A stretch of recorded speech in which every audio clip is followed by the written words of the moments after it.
This is our group's presentation for the Capstone Project for ET262. My name is Lauren, and I did the technology in the project description and California Energy Commission's EPIC.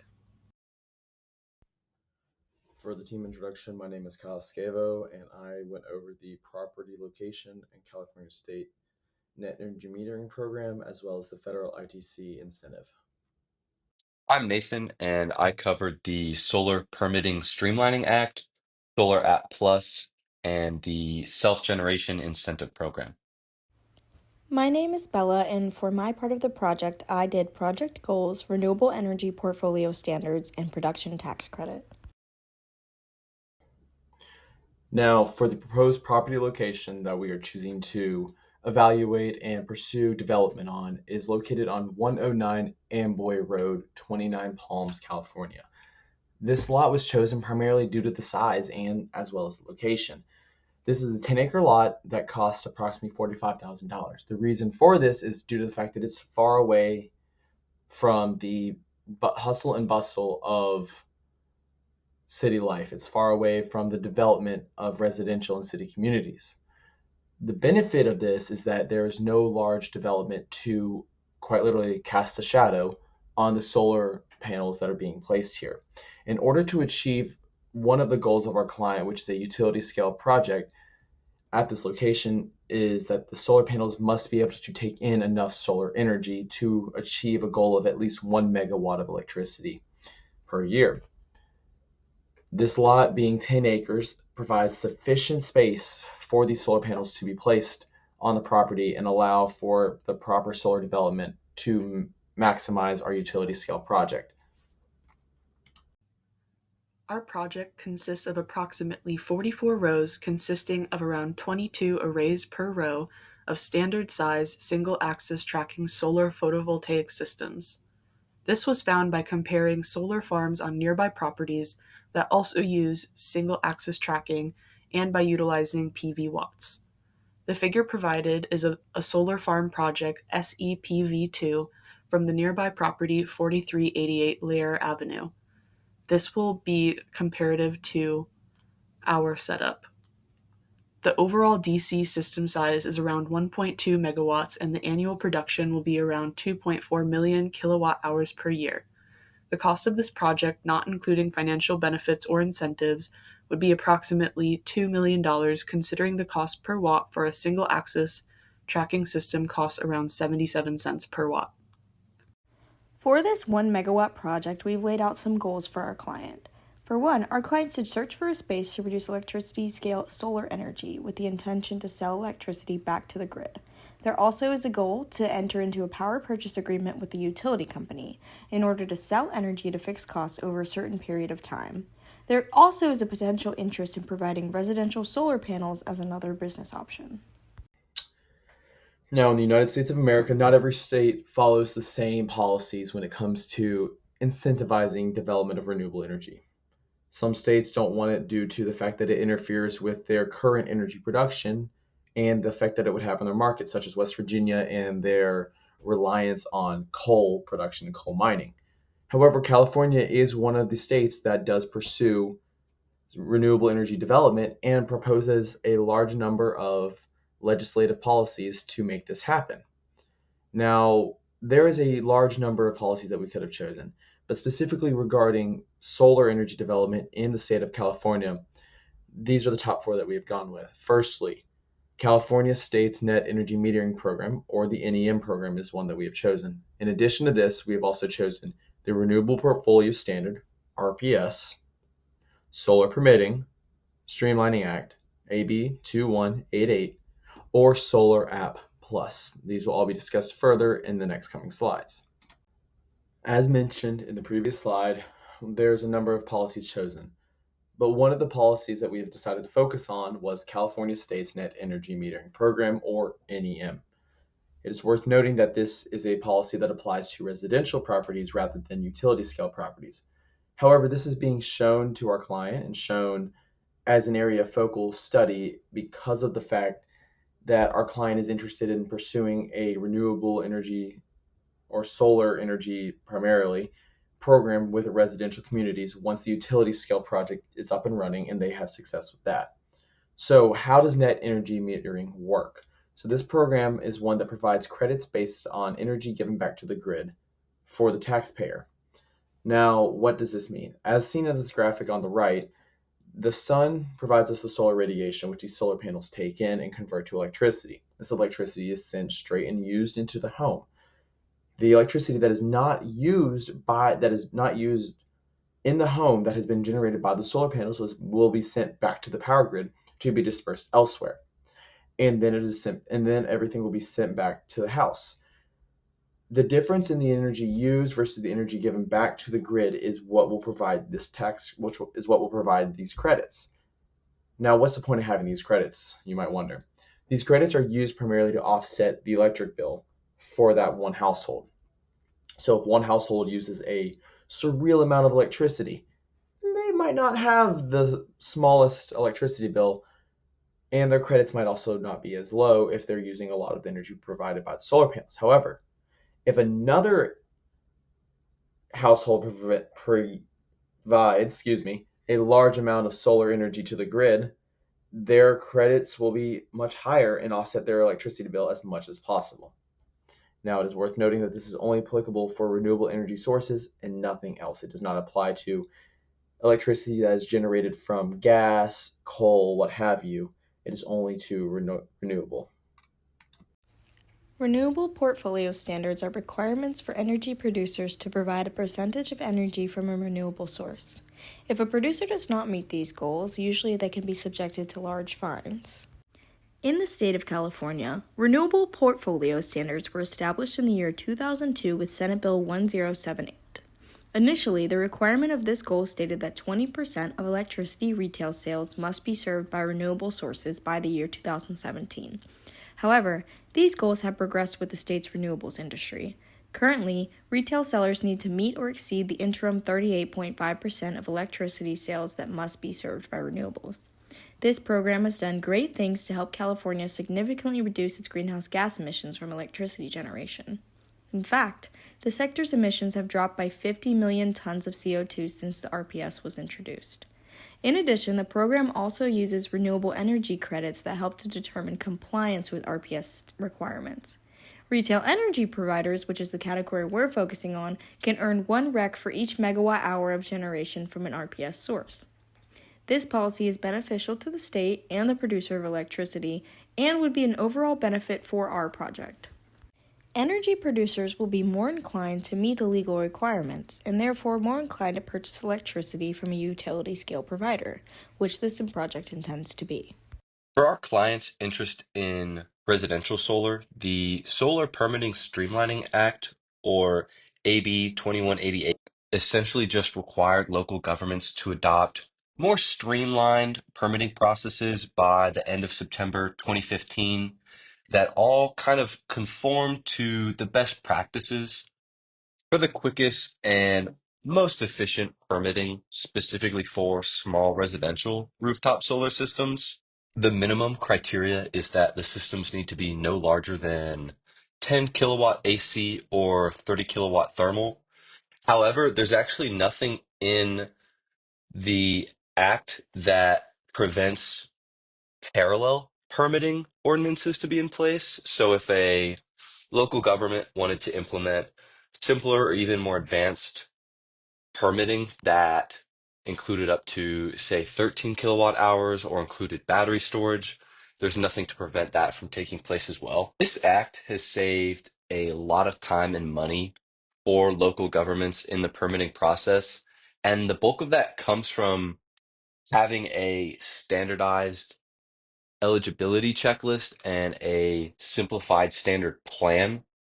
It also mandates that only one inspection to be required for installations and actually reduces the ability for homeowners associations to increase the cost of solar systems or decrease the system's efficiency, which is actually a really big issue when it comes to specifically smaller residential solar projects. Overall, we just wanted to inform our client that because this act is in place, that they're going to have a much easier and quicker time going through any potential permitting processes that they wish to follow through for a residential solar project. Similar in function to AB 2188, Solar Automated Permit Processing Plus, known as Solar App Plus, is a web-based platform that kind of automates solar permitting for local governments. A big problem they had is just the sheer volume of applications they were receiving. And it was all paper and it took a lot of time and a lot of resources. So being able to use an online platform has been saving them a lot of time and money, and also making things a lot quicker for people seeking permitting.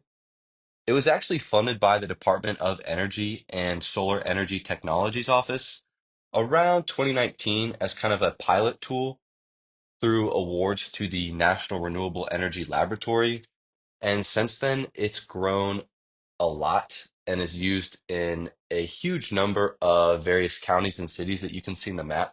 It actually is in an open pilot mode in 29 Palms. So this is just another tool that we wanted to inform our clients that they have at their disposal. That's going to make their lives a whole lot easier if they do decide to pursue a potential residential solar project. Now, legislative policies is one thing that helps make paperwork move quickly and helps the development of future projects. But the one thing that makes the world go round in this day and age, especially in the United States, is money. And what incentives and benefits, specifically financial benefits, can one receive for pursuing these projects? Now, every state is different, as mentioned about the policies. However, in the state of California, it is no different. There is financial incentives found only in the state that are not found everywhere else, but they also do transfer between state to state. There's a large amount and a large number of financial incentives in the state of California, specifically for solar, that we could have chosen. But the four that we decided to go with were the Self Generation Incentive Program, or SGIP, Federal Solar Investment Tax Credit, the ITC, Production Tax Credit, PTC, and California Energy Commission's EPIC, or Electric Program Incentive Investment Charge. It is worth noting that some of these apply to utility scale projects and some of these apply to residential scale projects, all looking to meet the client goals as stated earlier in this presentation. The California Public Utilities Commission has a really cool incentive program specifically for self-generation called SGIP that essentially provides rebates for installing various distributed energy systems. It actually covers a pretty wide range of technologies from wind turbines to waste heat to power technologies to microturbines to fuel cells, essentially any kind of energy storage system that you can think of. There are three main categories for both residential and non-residential facilities, those being equity, equity resiliency, and general market. The equity category is mainly targeted towards households and communities that are disadvantaged, and it provides up to an $850 per kilowatt hour incentive, aimed to try and cover up to about 85% of the cost of the storage system with various tiers. Equity resiliency is mainly targeted towards communities and households located in areas that are either at a really high risk of fire or of just being disconnected to power in general. And they actually provide up to a $1,000 per kilowatt hour incentive aimed to cover about 100% of the cost.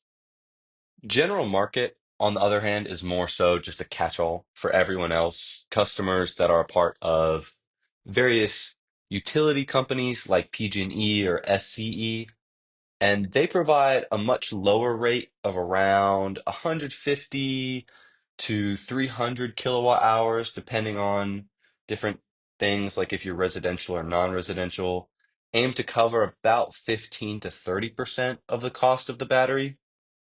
Because 29 Palms is, I believe, a disadvantaged community, our client would be mostly interested in applying for the equity category. A couple other things to keep in mind with this incentive program is that it unfortunately does not stack with federal tax credits. So any kind of federal tax credit is going to be applied after the rebate. Additionally, there is a market cap of 5 million per project site, and it can't exceed the total cost of the project. There's a lot more info that kind of goes into depth of like discharge duration and how that affects the percentage of base incentive covered. Overall, this program is really great for promoting various energy storage projects, both residentially and non-residentially, by providing a pretty lucrative incentive in the form of rebates to interested participants. As seen in the previous slide, there is a number of different federal incentives that companies and individuals can have to pursue solar generation in the state of California specifically. The first one being, what is the Federal Solar Investment Tax Credit, or ITC? So this tax credit is a 30% tax credit proposed for individuals who are installing solar systems on a residential property, meaning they will get a 30% tax benefit or tax credit given back to them for having the solar put in on their house. So as seen on the graphic to the right there, from 2022 to 2032, there is a 30% tax credit. By 2033, it'll be down 4% to a 26% tax credit, down another 4% in 2034 to a 22%, and then absolutely 0% by 2035. The reason for this incentive and the reason for this decline is to pursue or have people pursue solar as early as possible, as they will get the most benefit the earlier they go.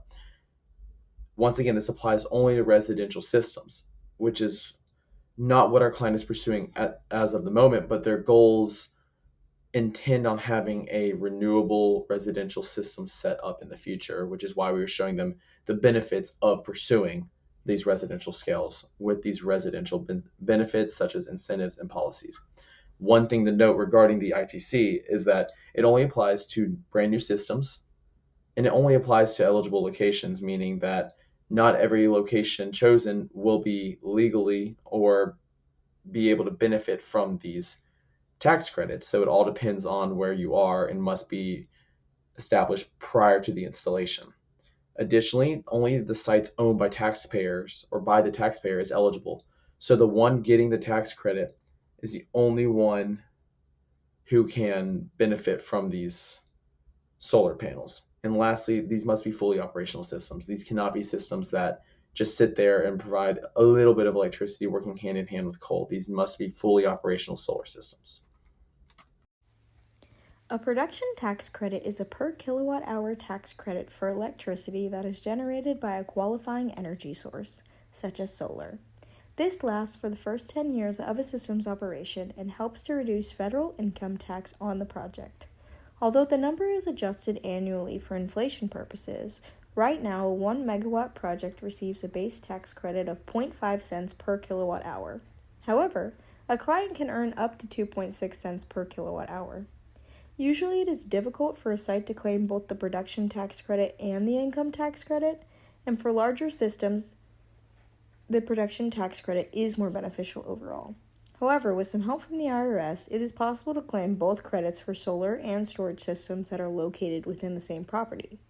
For the most part, the site will have to meet labor requirements that have been issued by the Treasury Department.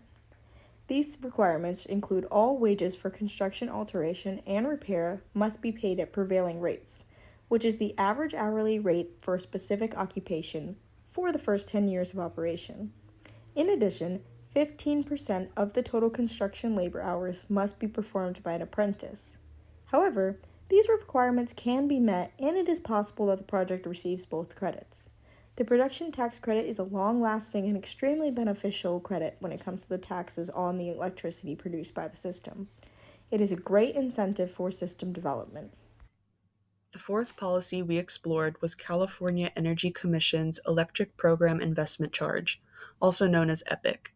This program not only invests funds to research and technological advancements in the electricity sector, but also dedicates 25% of its investments to providing solar energy for disadvantaged communities and at least an additional 10% to low-income communities. 29 Palms qualifies as a low-income community as the median household income is lower than that of California state's median income.